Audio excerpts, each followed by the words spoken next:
When is the right time to sell your business? How do I manage stress when it comes knocking on the door?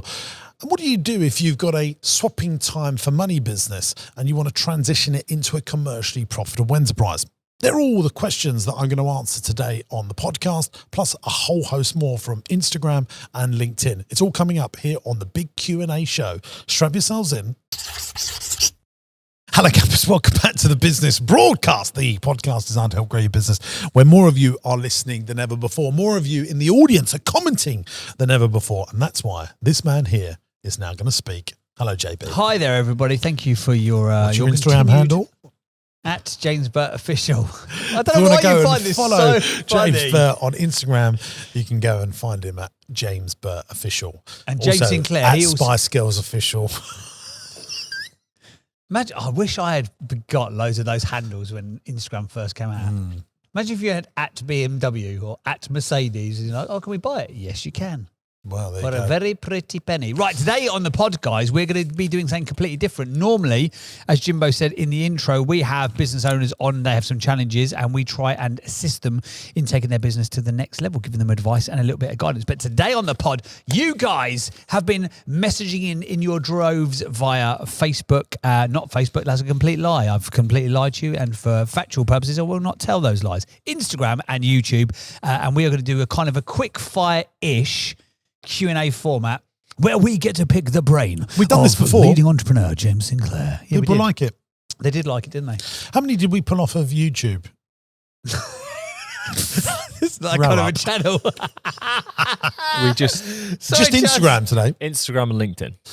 Oh, it's Linky Dinkers, is it? Okay. Dinkers. I wonder if they're more serious. Are you proactive on LinkedIn? Yes, I am. I think it is the best social media channel for B2B businesses. Okay. How are we doing on LinkedIn, Chuds, on the James Sinclair stuff? Yes, it's active. It's quite engaged. We find if I just do a written post, does better, doesn't it, than all the bells and whistles and video? If it's a good written post, yeah. If it's something that's obviously quite personal or something you've experienced, I think people can tell the difference between a clip that we've taken from the podcast, which is like pretty general content, compared to you saying, oh, I just bought a new business, which could get thousands of likes and stuff. There we go. You also have to be very engaged within LinkedIn. So there's a whole algorithm hack that it will show it to a certain bunch of people. There's this whole thing of like, you actually have to comment on some people's posts before you post your own stuff, and you just don't play the algorithm game, do you? Just turn up. Just make good stuff. That's the just hack. drop your knowledge and then sod off. Yeah. Well, we feel like we're the Steven Spielberg of business and entrepreneurship content on the internet. Who would be your dream sponsor? Because we were talking about this in the pre-chat chat. Xero or Sage would be your dream sponsors. Yeah, because I'm big fans of those companies. If you're listening. If you're listening, there you go. And maybe Shopify, because I'm quite angelic about Shopify. I think they're very good. And we made a brilliant video about Shopify, I believe, in 2024. Did we do that in 24, Chuds, or 23? 24, yeah. It's a good video, that. Yeah, I mean, I like your new format on the main channel, by the way. So if you're watching this on YouTube and you're thinking, I recognise that fella from somewhere, it's not Dragon's Den yet. Win-win, nudge, nudge. That's not. We don't know that's happening, guys, unless I put it out to the universe, because I've become so woo-woo and manifesting. I can make it happen for you, like instantly. Do you want it to happen? Yeah, let's make it happen. It's done. There you go. Did you see it? I just made it happen. Yeah, your how much money my ex makes, how much money my hotel makes. Yes. That is really cool. Because Yeah. also no one could do that. Like how much money my teddy bear company makes, how much money my ice cream factory makes. That's cool. I think you guys are good. I think you're good. I think you're exceptional. I think you're all right, and Chuds is Just brilliant. stop there. I think you just came up with a very flipping good YouTube title there that we haven't done. How much money my ice cream factory makes is a very good YouTube title. we haven't made that. We haven't thought about You're that. welcome. We've done videos about Rossi as a business, but not that titled as clean as that. Yeah. What you just said there, that just stopped me there, and I was like, that's a very good title. You should do how much money I make from my insert thing that you do, because you do so much stuff.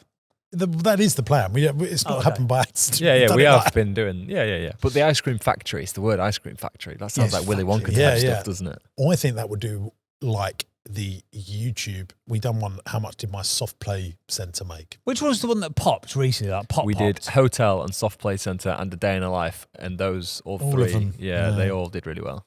Because that pushed like loads of subs, didn't it? Like 10,000 odd subs very quickly. Yeah. Well, there you go. But what you just said about the ice cream factory, that is a very good YouTube. I'm annoyed that I didn't think of that. What's also weird is you just glossed over it because we haven't actually made that video. But I thought you had, because I'm sure I've seen it, but yeah. We're there or thereabouts, but we've never packaged it like that. That's a 10 out of 10 YouTube title, in my opinion, though. Well, 1 out of 10. Yeah, 1 out of 10. Which is means like a good thing in YouTube land. Which is 10 out of 10. First time Chud's ever sent me, like, oh, look at this, it's a 1 out of 10. I was like, is he mugging us off? We're trying our best here, Chuds. We're doing 5 in a day. Had all balloons around it and everything. It's like 1 out of 10. I was like, what's happening here? It's a good thing. I think we should just explain to viewers. Chuds, can you explain that? Cause, when you upload a video, you get a rating compared to your previous 10 videos. So if you get a 5 out of 10, then it's ranked 5th out of your last 10 videos. Oh, is it just showing you the last 10? Yeah. Okay. By time as well. So after job 4 hours of upload, this video is rated at 1 out of 10. So a 1 out of 10 is this is your best video from the previous 9. There you go. See, what we've just done is really important. We're live critiquing our own podcast here, but when we do the Saves James Martin doing it though, doesn't it? technical language or the proprietary language, I think it's really important we just break it down, explain it for people. Fine. And if you get a 1 out of 10, YouTube give you little fireworks when you load up the screen. And that's the balloons that you, I think, all the fireworks there. Okay, fine. Well, today, as we say, we're going to do a Q&A format today instead of the usual advice and guidance. But you guys think there's still, a knock at the door. You guys still want to do all the features and all that kind of good stuff. So we're going to do that as well. So, I've got a great quote for you. It's time for this. Interesting quote or fact. Interesting quote or fact. Interesting quote or fact. It's time for the interesting quote or fact of the week. I get at least 3 or 4 DMs every single week now just saying that I love how much you dislike the sound of your own voice at that particular section. This is a lot of people's most favourite. Love it. Yeah, they do love it. I also get those people going, I hate that jingle because it sticks with me all day. If I've listened to it in the car in the morning, it's with me all day long. Which I like. I've got a great one from Tidy Solutions. Oh, they're always proactive in the DMs, aren't they? Go on. I'll arrive with the best quote. This is what he says. Do or not do, there is no try. From Yoda. That's very good. It's very good. I think Tidy Solutions is a lady, by the way. Oh, right. Okay. And the Rocking Horse shop has said this, and they're a rocking horse business. The first ever rocking horse was built in the early 1600s for Charles I before he was king. I like that. Really? It's a good little interesting fact. That is a good little interesting. Go on, you have one. This from the guy who doesn't like quotes are only slightly tangibly linked to business. Rocking horse is a business, isn't it? It's a business, and then to talk about rocking horses. They've now also had 4 free mentions. No wonder no one's sponsoring your podcast content because you're giving all of the airtime to Rocking Horse. I've got not a fact, not a quote, but a life lesson. So interesting fact, quote, or life lesson of the week. I've lost him. He's gone. No, if anyone's watching on YouTube, Yeah, he goes dead behind the eyes and you lose him for about 30 seconds. So I can say any old nonsense I want. Old feelings and habits are literally hardwired. So it should feel like change is hard. It actually physically is. So they're thinking, they're hardwiring, because of how your brain works, your brain fires these little tiny neurons of electricity. Yeah. They go down little neuro pathways. Yeah. And your thinking actually crafts these little neuro pathways, right? It's like the electricity in your brain is like water. It finds the path of least resistance. Sorry, I just spat on you then as well. So I spat on your Rolex. That's the most common thing that's happened to you, isn't it? Somebody spat on my Rolex, darling. But when you just reach... Why do you like rubbing me so much? I don't know. It's just like, I also just wanted to turn the dial just a little bit. It's so annoying when people do that. I thought you were about to say turn me on. No. But if that's what it happened. But so the hardwiring is because of your brain's neurosynapses. So when things feel difficult, or because we had a challenge, didn't we, on probably the last episode, George that came on. No, it wasn't. It was Sam. Yeah. And he had this real struggle with his thinking. And I think he was trying to proactively get himself out of this fear mode, but it is hardwired in his thinking. So change is hard, and it should feel hard because it physically, literally is. So don't beat yourself up about it. Funny, I think your body and your brain does work against each other, doesn't it? On a constant basis. Yes, and also your body and your brain are one linked system. But look, think about this exercise. You know you need to do it. You want to do it. You want to get fit and healthy. also want to sit down. And eat that bag of biscuits. Ding, ding, ding, ding. Yeah. Funny old thing. It is a funny thing. Your brain and your body are a linked system, though. So That's probably why grief is so hard and why time is one of the only things that gets you over grief. Yeah, because there is no shortcut to that, is there? So there you go. It is change your thinking is hardwired. Change feels difficult because it actually physically is hardwired within your brain. So don't beat yourself up, especially at this time of year when you're watching this video. It's beginning part of the year, new me. Stick it to new habits. Just think of that 21 days to form a new habit. Apparently, absolute BS. Really? I think so too. I think that is It's BS. complete BS. It depends on what the habit is and how ingrained it's been, etc., etc. So how long do you think it takes for you to... Because like learning the piano is a habit, yeah? In many ways. It's a practice, though, isn't it? Yeah, I think habits are way too nuanced. Learning the piano is not a habit, it's discipline. It's practice, yeah. No, but you know when you can do it without thinking? You know when you get to that level I wish I of... could do that. There's certain things that we can all do, like, I don't know, walking is one of them, isn't it? Yeah. We all walk without thinking. It's not a habit though, is it? No, but so we've built in the habit is the wrong word. We've built in what do you call that? There is a neuroplasticity, isn't it? Yeah. That's when you change, when you mold the thinking in your brain. That's the neuroplasticity, isn't it? Where you know, so we don't think about breathing other than now when I've said think about breathing. Yeah. Which is the most frustrating thing. Trying to get but we're doing that with neuroplasticity, aren't we? I think that's your is that part of your subconscious? There's You do it so often that you... So when you get into a car for the first speaking, time, for example, we're not actually you're not using thinking it. about speaking, you're just speaking. And that's when you'd see a master piano player when they're just... I I can just hear it. love- Go, you want this? Yeah. Not even looking. But that's just reps and sets, isn't it? It's someone who's been willing to put in the reps and sets more than anybody else. There's some facts about the brain. Like we only use like 30% of it, isn't it? And the rest is just madness. Okay, let's do these cues and these. I think we know more about the surface of the moon than we do about our brain. I'm sure that's a fact. I'm sure really? there's more research been done on space than on our own minds. I know that there is a little fact for you that we know more about the moon than we do about the deep sea ocean. That is true. That is true, yeah. Maybe I've mixed up deep sea ocean and mind. Possibly. Never let the truth get in the way of a good story. Hey gang, we're going back to the pod in just a moment, but I wanted to tell you about Entrepreneurs University. This is a platform that I've created for entrepreneurs and business owners that are serious about growth. There's 100 video lessons from me on everything in business, raising finance, buying companies, property investment, and everything in between. Attached to each video is a downloadable PDF that goes into more detail about what we've learned in the video. It goes one step further than that because I've also put stuff that you won't get anywhere else onto Entrepreneurs University. The lessons go into way more detail, but not just that, you're going to get my business plans, my spreadsheets, and all the files that I use to drive the KPIs in my business. Just think about how powerful that could be for your business. And here's the good news. You can try Entrepreneurs University for free. 14-day free trial. After that, it will cost you just $49.99 a month. That's less than a pair of Nikes to grow the profitability in your business. There's a link in the video description, and I cannot wait to see you in Entrepreneurs University. Okay, let's do this Q&A quick fire section. So, Powerful Nonsense asks a question. Will you be integrating AI/AI agents into your business next year?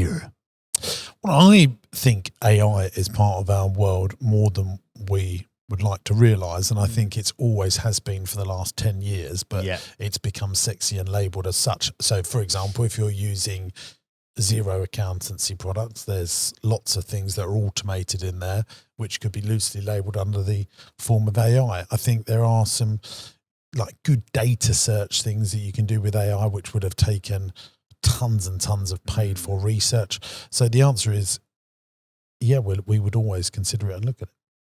There we go. Go Above and Beyond says, what are your broad business plans for 2025? Oh, this is good. Lots of it I can't reveal at the moment because we're in sort of transacting periods to take things over. But we will definitely would like to open or buy another farm attraction. We are talking about that at the moment. Oh. We would like to consider other hotels and start putting day nurseries on hotels and widening the income stream of hotels. We are going to expand Teddy-tastic into more products. I'll be going to China. I'd like to do more live shows if more people watch us, but not full-day seminars, just even. I'd like to go to Glasgow, Manchester, Birmingham. You're sold on this like the James Sinclair business broadcast tour, aren't you? I don't want to do it with the podcast. I think it would just be a 2-hour, like a one-man show. Wow, that one hurts. Not with you, JB. No, I Good luck in your own Q&A. Oh, I thought we were all going together. no. Turns out I'm going to be spending a lot more time at home with Hayley. She'll No, be delighted. I think we should be doing the podcast live. I thought Don't about, sugarcoat it now. no, It's no, too no, late. it's not sugarcoated. I think we should do the podcast live with an audience that they can actually at random come up and we do the full show. Yeah, 'Cause more people, like little live. when we little call live something audience. the podcast live, they're expecting it to be closer to The what we're podcast, doing yeah. here.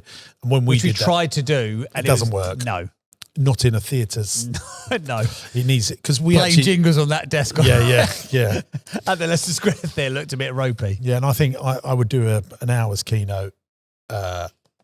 And an hour Q&A sort of thing. Basically, yeah. Yeah. I think that works much better in that sort of environment. And then we do a studio audience style of actually what we're doing here live. I think that's better. With like 10, 15 people, that'd be super Yeah, cool, yeah, I think, for the yeah. podcast. A Interesting. bit like I think Radio 2 do that with some of their radio shows. Yeah, Chris Evans Yeah. does it on his breakfast show on a Yeah. Friday. It's a bit of a live studio Yeah, audience, which has got a nice vibe to it. And that's just some of the things. I want to make more great content to help entrepreneurs and business owners grow their business. Have you got a big thing that you're working on? Is there something like one? Well, quite a big thing. I'm going to write another book called Build, Buy, Sell, Build Businesses, Buy More Businesses and Get It Ready to Sell. And I would like that to be a very good book. And it's going to take me some time, but I'd like to get the backbone of it done in 2025 for sure. Then I've got 2 or 3 really big things that will be monumental for me that I've never done before. And as they happen and they complete, I will talk about it here. Awesome. Clean Cuisine Co. said, if you had a swapping money for time catering business, how would you progress it? Well, I'd have the mindset that I don't want a swapping time for money catering business. I would probably try and turn it more into a contract catering business. So I would go to office blocks and big factories and say, would you like us to take over your catering concessions? And slowly morph it into a contract catering business, which are brilliant businesses because it's very predictable. You know what you're going to get. You could sit here in January and say, this is what I'm going to do in the next 24 months with a catering business that's all about one-off contracts, maybe doing weddings, 40ths and 50s. You start from 0 each month. Contract catering is very predictable. So I would morph into that. Good answer. Zach Harrison, 1998. God, is that the age of people these days? And they're still engaged with this content. It's crazy. What are your methods on managing stress? The reason you're stressed is usually because you're not putting action onto something. So I think, for example, I don't know, maybe you haven't got enough cash flow. Big stress because we've got payroll in 10 days' time. I haven't got enough money in the bank. That can be very stressful. What am I going to do about it? Well, first of all, you're going to get a notebook and you're going to write down things that you can action that would make a difference. Are there 5 awkward phone calls that you need to make? Do you need to ring the bank? Do you need to borrow some money? Do you need to make 30 calls to see if you can get some pre-advanced sales? Do you need to change the model of your business long term so that it is a better business model, so that it has more predictable cash flow? Usually people are stressed because they're worried and they're not taking action on that stress. And you've got to eat that frog and get those things done. I find when I'm really stressed about things and I don't want to make them awkward phone calls, I don't want to ask those awkward questions, you can go into procrastination with stress, and really action is the killer of stress. Actions. I remember James Martin said that on the podcast. So I don't worry anymore. Yeah. Action. He's gets rid of all a worry. very, very action-taking man. Yeah. And most entrepreneurs and business owners are. Is it stressful? My life is still very stressful at times, but the action taking does sort of destroy it. Yeah. No, I like that. Good. Liam Joe Leary asked, how do you know when it's the right time to sell your business? When it's a commercially profitable enterprise that works without you in it. There you go. Trademark James Sinclair 2025. Playtime's Classes says, how to secure funds to grow your business to a second location after initial first 2 years showing a loss. Difficult. Want to expand Very, on that? very difficult to borrow money and secure funds if you're loss making. I think, unless you're a tech platform like an Uber, Yeah. and the plan is to run at a loss for a certain period of time. yeah, I would not open the second location and Get the first one fix working. one, get the first one working. If the first one doesn't work, you close it down and restart again. And you might have to go and find private investors that can understand what you're doing. But going to a bank without 10 years of previous experience, I mean, so I could go to a bank and say, I want to buy this loss-making business, but here's the other 30 that I've turned around. I'd like you to back me on this. That would still be a very difficult conversation for me, but probably possible to get it over the line. And so hopefully that answers the question. Yeah, good one. The answer is it's difficult. Off the wall upholstery has been back on again. What point do I get a solicitor to look over leases of businesses that I'm buying a workshop? Once you've agreed heads of terms, so you write the heads of terms on how you're going to get these things done. You want a exclusivity agreement from the seller so that they're not going to sell it to anyone else. And then you instruct lawyers. There you go. Meady asks the question, what name have you settled on for your umbrella company? That's right. We asked people on the pod, didn't we? That. Well, look, I at the moment, the working name is Fabadusa, which is the name that I created back in 2006, which was a descriptive word for our business. So if you type in Fabadusa, it will come up on Partyman websites. That was our our version of the word fantastic. We'd say, book one of our Fabadusa parties. And because it's a name that belongs to us, that's probably why I'm going to do it. The reticent is it. It's hard to spell. Like it's Fabadousa. I mean, I know how to spell it, but I like it because it's part of our history. Yeah. And I wanted one word that didn't have party in it, didn't have man, that would cover all of our businesses. So that is at the moment. Fabadusa working title.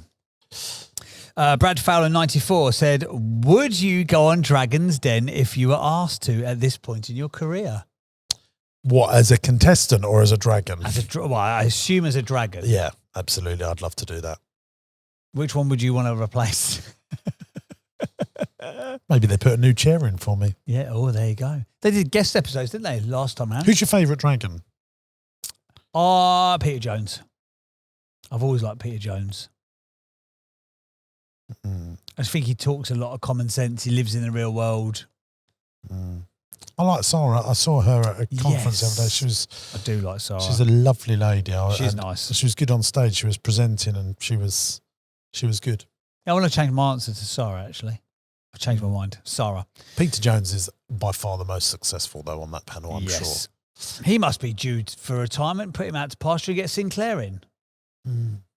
Who knows? One Maybe middle-aged one white day. guy with crazy socks to another. I don't like the fact that I suppose I am middle-aged. Yeah, sorry about that. But you are, I am, we are collectively. The collective noun for people like us is middle-aged. What is middle-aged? 60?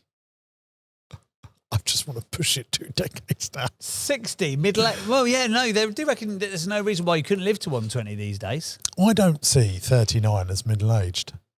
What is middle-aged? Chuds has got the actual facts here. A person aged 45 to 65. There we neither go. of us are, so No! are we? We're basically spring chickens, mate. We've still got all of our lives ahead of us. Yeah. Phenomenal. What are your thoughts? Oh, I don't know. We could still be YBTs. We are. Can't be YBTs YBTs. stands for Young Bright Things. I don't think we can class ourselves as young bright things. You land in the young middle-aged category on here. That's even worse. That's even worse. Yeah, he's even worse. Just no man's land. 17 Huggle says, thoughts on property development business? Not for me. Caveat. we are doing some property development. We're building some warehouses to rent out for ourselves. Property development for you to trade from, more of a pro.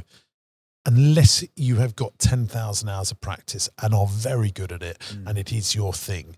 People that do property development as a side hustle usually get their fingers burnt in all my experience. If you are an architect, if you're a builder, that is your trade. You know it inside and out. Yeah. I think that's good. Mutual friend of ours, Mitch Nunn, Yeah. he's now gone from doing side projects of property because he had a very successful company, and he looks like he's doing a lot of property development of stuff around here, isn't he? Yeah, it's Of the HMO stuff. He looks like he's doing very, very well, but he's niche to an area, to a strategy of types of property. And he's doing property development for his own trade. For his own trade. But I don't think I like he's doing HMOs, high-end HMOs. I believe that's what he's doing. That wouldn't tickle my taste buds. No. Did at one point, didn't it? Yeah, but then I've done it. And but he wants to do it on serious scale. Yeah. When you say mutual friend, how do you know him? It's through you. Oh, right. I was going to say. Yeah, that's the only way. But I know him and he's and one Neil. good-looking man, by the way. It's so annoying. He looks like Thor. Yeah, it's horrible. He's got a Lamborghini. Yeah. Looks like Thor, and he's having it off in business. I'm just like, oh, shut up, Mitch. Stop. And even LinkedIn likes him. Normally LinkedIn hate all that, and even LinkedIn likes him. He's a nice fella, though. I like him. SSF Ben said, what are your thoughts on using recruiters to help build your team? Yeah, we use recruiters every now and then, but we would always try and do it in-house ourselves. And recruit through? I think once your business gets to a certain size, you should have a recruiter in-house just doing recruitment for you. Do you have someone in-house? We do in our childcare business now. Do you? Yeah, and that's worked, and that's a seriously good investment. Why only in the childcare business then? Well, we would do it in the rest of the business as well. So we do would you? lots of recruitment in-house, but childcare, you just got to be on it all the time, and you need to be faster than the recruiters, and just we will always want to employ people. So, okay. Yeah. So why not for the rest of the company? Why have you not got a standalone recruiter for the rest of the company? Why is it the nursery side of things? Because the nursery side of things is the fastest growing and needs the most people. Oh, okay. Because the headcount managers, what are you at? 1,200 people? But the managers of all the leisure businesses and hospitality businesses, they're recruiting lots of part-time people, which is easy. First job, all that's easy. Okay, but when it's full-time salaried people, we want to be doing recruitment. And the managers in those businesses have generally been the part-timers who work school holidays, uni holidays, and then they grow for the company. Go Above and Beyond has asked another question. Oh, look at this. Any plans to come to Australia to speak? Sounds like you have a following here.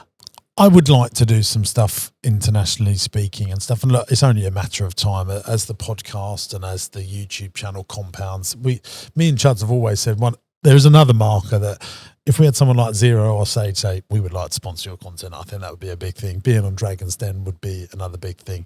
But actually, we've always said, and I don't know why, from the very beginning, we've always said, if someone pays for us to go and speak in New York or in America, that would be a marker of an achievement in where the brand's gone. There you go, Australia. Sounds like Australia might be coming up. I think I'd rather go to Australia, actually, thinking about it, than Australia's New York. amazing. You would love Australia. KW Tree Care says, is this the hardest trading period you've endured, or were there more difficult years generally? This is difficult. You're having to work harder, but I can remember 2008 being also challenging, but I didn't have the brain and experience and the 10,000 more hours of practice now compared to 2009. I think I would have got through that, or 2008, whenever that last wobble was, much easier. So you're better equipped for the trading period now? How difficult I'm better equipped for...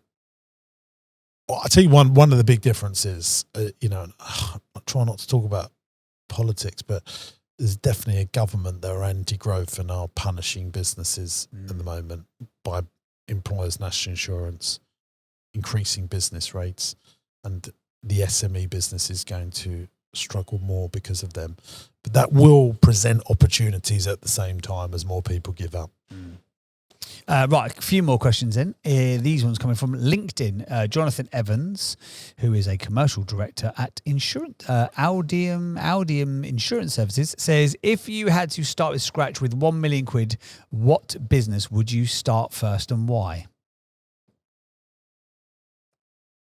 You've got to start If I had from a scratch million with quid, a million I quid would to restart. I would find a business that I could do B2B and wholesaling, and then bring in some products that I could set up on a Shopify website and turn that into good high margin products that people needed to buy again and again and again. So let me just think of something. First aid stuff. They're constantly topping it up, or like a cafe deli business where the customers are buying from you week in, week out. This is our food services business. Maybe cleaning stuff, blue roll, toilet rolls. I would import the stuff and then find customers that would buy it direct to consumer, B2B, and that would be where I'd be, because then you could have a £10 million business maybe with just 10 or 12 staff. And that million quid's worth of stock would allow you to get going pretty quickly. B2B and B2C or D2C, this is your thing, isn't it, at the moment? Like you've been... I think if you come can up do both. again and again. But what helps you with wholesale, lower margins, but big chunks of cash, allowing you to move stuff and turn stuff very quickly. Direct to consumer, much higher margin, but much smaller values of sales. So when you can combine the two together, it's good. Yeah. Martin Lightbrown, who's in acquisition financing, commercial financial broker. He said, if you were building a new management team today, knowing what you know now, how would you find a new Aaron or Janks? How would you structure their salary bonuses and get them to be as committed and awesome as they are? Well, those guys have been homegrown and been around me for a long time. What did Janks come in to do? She started as a play centre host in Wembley. Did she really? And Aaron was a kids entertainer. Ah, so I knew what Aaron did. I didn't know Janky were okay. But Katie, So who is also my parties, manager Janks? of Twizzletop, started out as a kids entertainer. I mean, lots of my most senior people have grown with me through the ranks. But so if you had to build it again now or go to a different market or something that where you haven't grown or you don't have the prerequisite skill set to grow the talent, or you haven't got the time to grow the talent, I guess, how would you? I would headhunt people that were in position, get to know them, see how they operate, and then offer them a position. And then I would say, this is what I can offer now, but in 5 years' time, if we achieve X, Y, and Z, this is what you'll be earning. You will be able to manage. And this is the stuff that I say to good people. I say, you can come in when you like, do what you like, be whoever you like. We will manage you on output, not input. We want you to be visually present within our business. If you are not visually present, then we will have a different conversation. We'll say, look, that's not good enough. So we don't believe in work from home, but if you want to come in late one day because you've got a delivery or want to go to a dentist, you don't have to ask for permission to do any of that stuff. Come and go as you please. But if we see you not being present, then there's a different conversation. And in terms of salary, bonuses and all that kind of stuff, do you bonus people? I've not, because I'm always worried about SME businesses. Bonuses can kill SME businesses. They could have a really good 9 months and then the last 3 months be disastrous, and then that big bonus structure going out could cause the business a lot of pain. And so what I've done with people, I said, look, if you achieve this level of revenue, your salary will go up to this if it's 3 consistent months. So for example, someone's on £50,000 a year. If you start looking after £2 million worth of turnover consistently over 3 months, your salary goes up to 70. And then I would work it all out for the next 5 years. So they know when the good news comes. Right, gotcha. So we would business plan it together, saying, if you achieve this, you will get this. So it's they Are you doing create collaboratively with Yeah, them? I think that's the way to do it. So they collaboratively, They share the vision. It's not your idea. They've got to implement. They're working on especially with something. senior people. Yeah. Good advice. James Green, founder at Nutriseed. He's had many a shout out on this podcast. Yeah. And he's been on. He has. Very good entrepreneur. How do you juggle the pressures of family life versus business? Do you and Nat share doing the kids' bedtimes? Do you have set days each week? Finishing at 5 p.m. can be hard when you've got so many balls to juggle. I very rarely finish at 5. Most of the time I get in at 7. Last night I didn't get in until 11. But I do want to be present, do a good job as a dad. Yeah, we do share the stuff. She does more than me, I would say. She definitely does. But, you know, I'm weekends I'm around. I do work at weekends. I do lots of the bedtimes as well. That's my favourite time of day. Book time. Oh, I just love book time. Do you still do they still have books at bed? Yeah, sometimes, yeah. We go in, even both of them, we sit next to them until they go to sleep still. Until they fall asleep? Yeah. Oh, do you? Yeah, we usually do one each. Oh. Or one after the other. Yeah, they like that. And we've kept that going because Harvey will very quickly. He's coming up to 8 in January. That's going to stop. I think. Yeah. George is my 4-year-old. He started putting himself. He was like, I want to read my own book. He can't read. He talks absolute gibberish. It's hilarious. But I love it. It's a challenge, though, isn't it? That when you've got so much stuff going on, and you're like, okay, now it's time for the 3 o'clock. This is where the work from home thing. When everyone's like, oh, I want to have work from home. But if you're doing the school run and stuff, all of a sudden you've got to be out the door at 3:30 for a 3 o'clock for a 3:30 pickup. Then you're not efficient for like the back end of that entire day. Yeah, challenging. Terry Kyle, this will be our last one actually. Terry Kyle, who's an author of The High Impact Habits, a 30-day playbook to transform... I can't see what the rest of it said, but it sounds like a very good book. Hey, James, now that you have a day nursery biz model fully figured out, why don't you just create a new daycare nursery up and down the country that fits your demographic targets instead of waiting to buy established ones as they come on the market? Well, we do open them All right, from Terry. scratch. Yeah, we're opening one from scratch right now in Peterborough. Yeah, if you've got, I see his point there. If you've got the model nailed down, why would you not just like, and that's like a highly, why would you not just go I think all on, not all in on that, but go double down on it?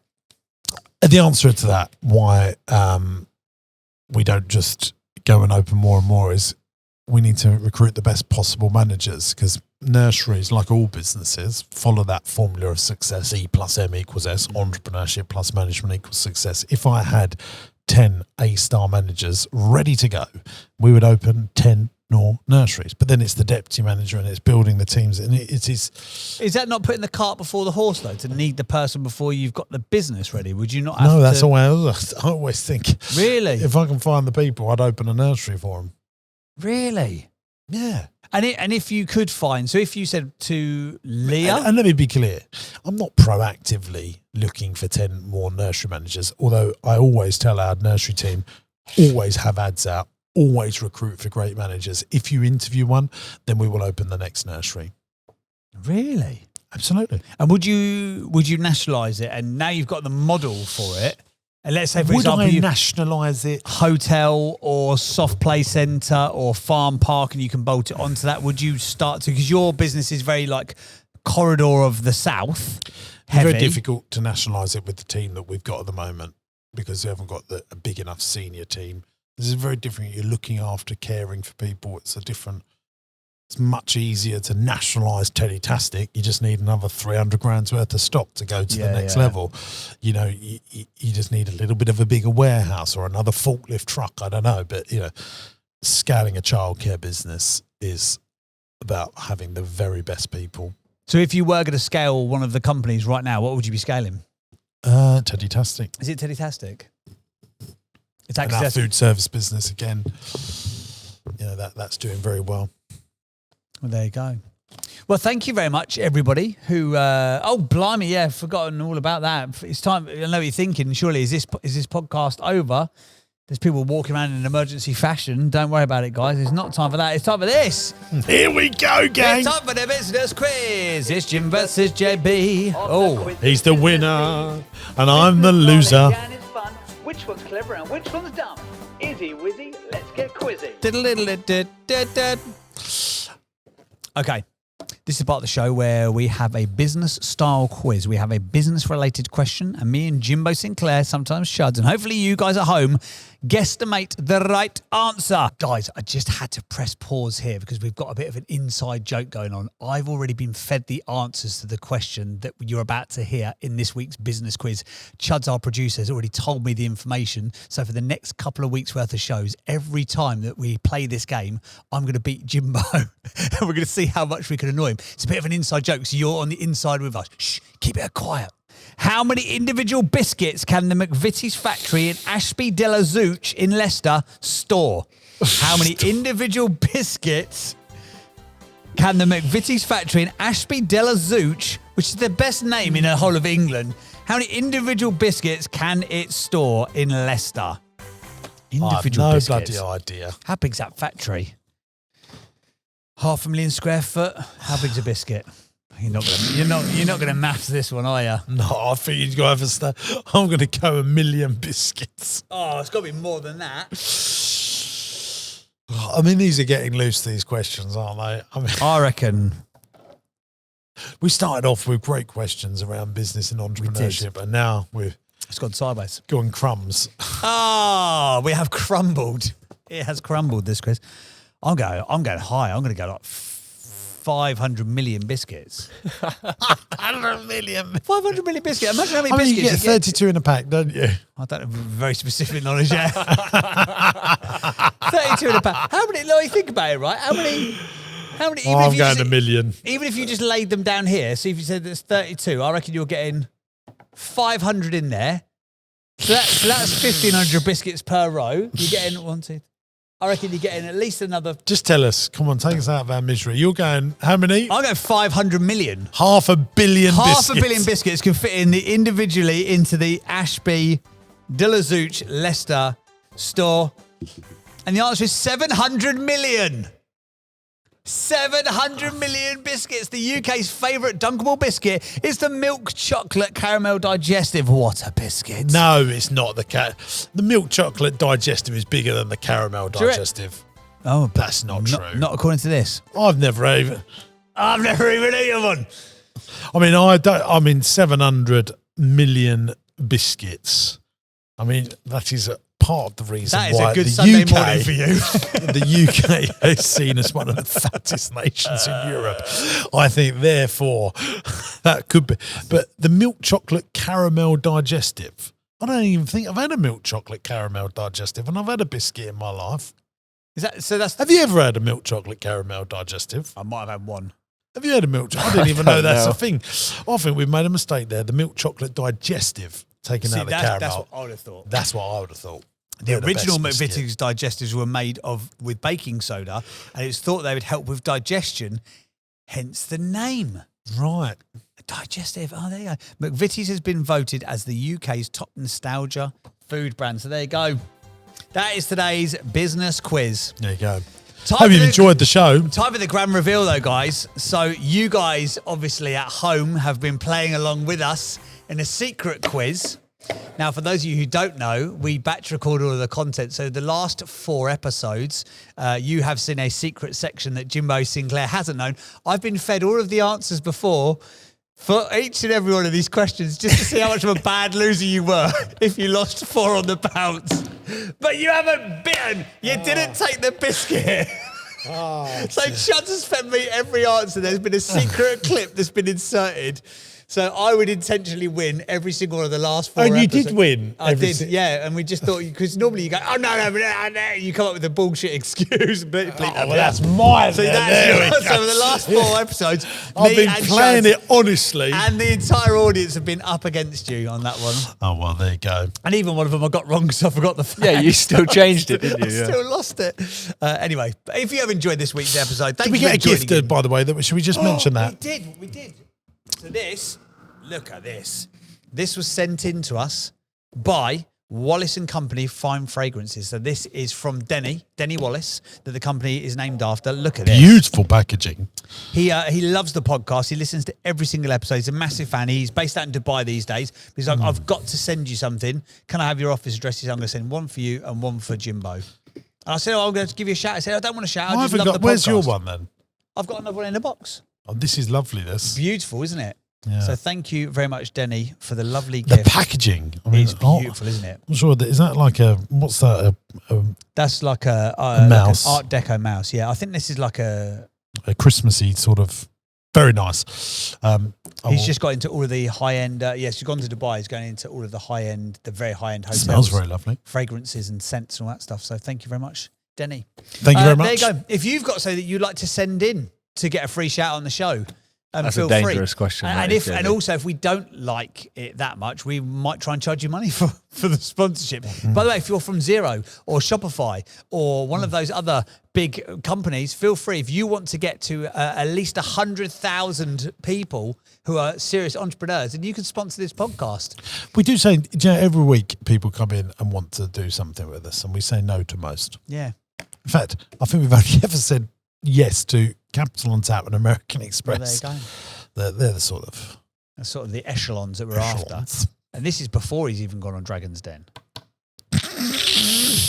Wait, nudge. Right. Leave us a 5-star review. Leave us a subscribe. Give us a follow and all that kind of good stuff. Thank you. Cheers for your ears. Any final words of wisdom? Cheers for your ears. I'd like to make that a regular feature. I need to say that at the end of every podcast. Cheers for your ears. Cheers for your ears. But also, people watch. What could be the eyes one? High fives for your eyes. No, it doesn't work. We'll work on it. Come back to us next week. There's another Easter egg. Come back to us next week. If you've got a good idea for saying thanks for your eyes, hit in the comments below. Bye. Thanks for watching today, gang. I hope you enjoyed the show. Now, look, we're looking for some great businesses to come on the podcast. If you've got challenges, but you're desperate to grow your business and you can't necessarily work out how to do it on your own, you'll be a perfect candidate to come here on the podcast. It's absolutely free to come on the show. Go to my website, jamessinclair.net, and there's a podcast button. Click on the podcast button, fill in the application form, and we'll do our very best to get you on the show and try and grow your business. If you're loving the podcast, make sure you subscribe to the channel by clicking here. And why not give this one a watch? I think you'll like it.